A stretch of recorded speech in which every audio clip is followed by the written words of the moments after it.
மீண்டும் உங்களை நாம் சந்திப்பதிலே மிக்க மகிழ்ச்சி அடைகின்றோம். நான் இலங்கையில் இருந்து பதுளை போதனா வைத்தியசாலையில் இருந்து வைத்தியர் கிருஷான் வேதநாயகம். குடும்ப வாழ்வை முன்னேற்றுவதற்கு நாங்கள் எவற்றையெல்லாம் செய்யலாம் என்று சொல்லி பார்த்து கொண்டிருக்கின்றோம். அது சிறு சிறு நடவடிக்கைகள் தான், பெரிய பெரிய நடவடிக்கைகள் அல்ல. மனைவிக்கு அல்லது கணவனுக்கு ஒரு வாகனத்தையோ ஒரு காரையோ அல்லது பெரிய ஒரு விலை கூடின கை தொலைபேசியோ கொடுக்க வேண்டிய தேவையில்லை. சிறிய சிறிய விடயங்களிலே கூட நாங்கள் எங்களுடைய குடும்ப வாழ்வை எங்களாலே மேம்படுத்த முடியும். முதலிலே நான் சொன்னது போல அனைவருமே ஒரு நாளிலே ஒரு தரம், பிள்ளைகள், கணவன், மனைவி, அப்பா, அம்மா அனைவருமே ஒரு இடத்துல இருந்து உணவு அருந்த வேண்டும். இரண்டாவதாக 100% மனமொத்த தம்பதியினர் உலகத்திலே கிடையாது. உங்களுக்கு தெரியும், நாங்கள் இந்த வேதனவியல் கெமிஸ்ட்ரியிலே லட்சிய வாயு என்று படிக்கிறோம். அந்த லட்சிய வாயு என்றது உலகத்திலேயே கிடையாது, ஐடியல் கேஸ் என்று சொல்லுவோம். அதே போல லட்சிய தம்பதி, ஐடியல் கப்பல் உலகத்திலேயே கிடையாது, அல்லது ஐடியல் ஹஸ்பண்ட் அண்ட் வைஃப், லட்சிய கணவன் மனைவி உலகத்திலேயே கிடையாது. என்றபடியினாலே 100% மனமொத்த தம்பதியினர் உலகத்திலே இல்லை. அண்மையிலே இந்தியாவிலே கர்நாடகாவிலே ஒரு கணவனும் மனைவியும், கணவர் சொல்லியிருக்கிறார் இன்று நாங்கள் ஆட்டிறைச்சி சமைப்போம் என்று, மனைவி சொல்லியிருக்கிறார் கோழி இறைச்சி சமைப்போம் என்று. இருவருக்கும் இடையிலே மோதல் ஏற்பட்டு கடைசியிலே குசையிலே இருந்த அந்த கத்தியால் எடுத்து கணவர் அந்த மனைவியினுடைய கழுத்தலை வெட்டி கழுத்தையும் உடலையும் தலையையும் வேறாக்கி விட்டார். பாருங்கள், இந்த கோழி இறைச்சிக்கும் ஆட்டு இறைச்சிக்கும் இடையிலே ஏற்பட்ட பிரச்சனையாலே ஒரு கொலை விழுந்திருக்கின்றது. கொலை விழுந்த பிற்பாடு என்ன நடைபெறும்? மனைவி இறந்து விடுவார். கணவர் சீவிகாலம் முழுக்க அவர் சிறைச்சாலையில் இருப்பார். அங்கு பாதிக்கப்பட போவது என்ன? அவர்களுடைய பிள்ளைகள். அவருடைய பிள்ளைகள் தான் இந்த அனாதை விடுதிகளிலே, இந்த தாய் தகப்பன் இல்லாத பிள்ளைகளை பராமரிக்கிற விடுதிகளிலே போய் முடிய போகிறார்கள். எனவே முக்கியமாக கணவனும் மனைவியும் கட்டாயம் ஒன்றை யோசிக்க வேண்டும். 100% மனமொத்த தம்பதியினர் உலகத்திலே கிடையாது. என்றபடியினாலே சரி, இன்றைக்கு ஒன்றை செய்வோம், நாளைக்கு மற்றதை செய்வோம் என்று சொல்லி அந்த ஒருவருக்கொருவர் விட்டு கொடுக்கின்ற மனப்பான்மை குடும்ப வாழ்க்கைக்கு மிக மிக முக்கியமானது. கணவரும் கத்துறார், மனைவியும் கத்துறார், கடைசியிலே பாதிக்கப்பட போவது அந்த வீட்டிலே இருக்கின்ற பிள்ளைகளாகத்தான் இருக்கும். எனவே 100% மனமொத்த தம்பதியினர் இல்லை. விட்டு கொடுப்பது என்பது இந்த குடும்ப வாழ்வை, ஃபேமிலி லைஃபுக்கு மிக மிக முக்கியமான ஒன்றாக இருக்கின்றது.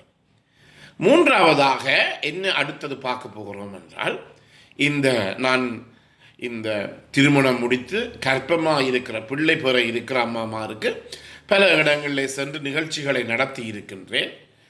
அந்த இருக்கின்ற சில இடங்களிலே அம்மாமார் சொல்லுவார்கள், இந்த பிள்ளையை பார்த்து அது உன்னுடைய பிள்ளை, உன்னுடைய பிள்ளை,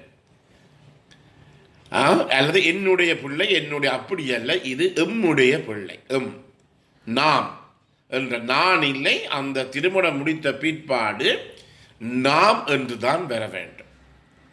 முதலிலே சொன்னார்கள், இந்த திருமண வாழ்க்கை என்பது கிவ் அண்ட் டேக், அதாவது கொடுங்கள் பிறகு எடுங்கள், கிவ் அண்ட் டேக். ஆனால் இப்போது இந்த மனநிலை நிபுணர்கள், கவுன்சிலர்ஸ் அல்லது உளவள துளையாளர்கள் சொல்லுகிறார்கள் என்னவென்றால், திருமண வாழ்க்கை கிவ் அண்ட் டேக் அல்ல, கொடுத்து எடுப்பது அல்ல. திருமண வாழ்க்கை என்பது கிவ் அண்ட் கிவ், கொடுப்பது கொடுப்பது. இதுதான் இப்போதைய இந்த உளவள துணையாளர்களினுடைய ஒரு கருத்தாக இருக்கின்றது. எனவே திருமண வாழ்வையிலே நாம் திருமணம் முடித்த பிற்பாடு ஆணாகவும் இருக்கலாம், பெண்ணாக இருக்கலாம், அந்த இடத்திலே நான், என்னுடைய, மை, ஐ என்ற வசனம் வராமல் என்ன வசனம் வர வேண்டும் என்றால் ஓவர், எங்களுடைய, என்னுடைய, என் என்று வசனங்கள் வராமல் எங்களுடைய, அவர்ஸ் என்ற ஒரு வசனம்தான் அங்கு மிக முக்கியமாக இடம்பெற வேண்டிய ஒன்று. எனவே ஒரு பெண் பிள்ளை புற இருக்கின்ற கற்பந்தாங்க இருக்கின்ற போது அந்த பெண்ணுடைய வயிற்றில் இருக்கிற சிசு எங்களுடைய பிள்ளை. ஏனெனில் ஆண் தனியாக இருந்து பிள்ளை பெற முடியாது, பெண் தனியாக இருந்து பிள்ளை பெற முடியாது. ஒரு கையை இப்படி இப்படி அசைக்கின்ற போது சத்தம் வராது, ரெண்டு கையையும் சேர்த்தா தான் சத்தம் வரும் என்றபடியினால் இருவரும் இணைந்து தான் அந்த பிள்ளையை பெற இருக்கிறார்கள்.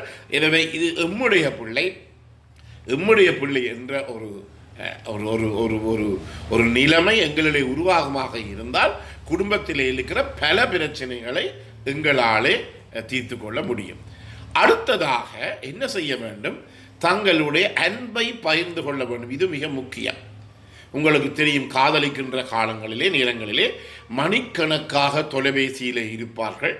காதலிக்கின்ற போது பல பல பல உன்னதமான வசனங்களை எல்லாம் சொல்லி கதைப்பார்கள்.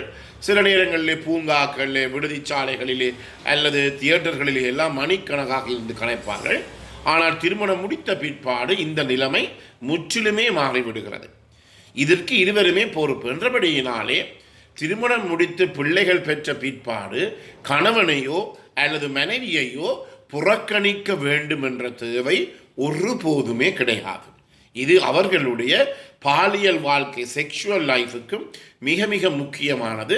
பிள்ளைகள் கொஞ்சம் வளர்ந்த பிற்பாடு, அது வீடுகளிலே பெண் பிள்ளைகள் இருக்குமாக இருந்தால் அம்மாமார் கணவனுடன் சென்று பாலியல் ரீதியான உறவுகளை வைத்துக் கொள்வதற்கு பின் நிற்கின்றார்கள்.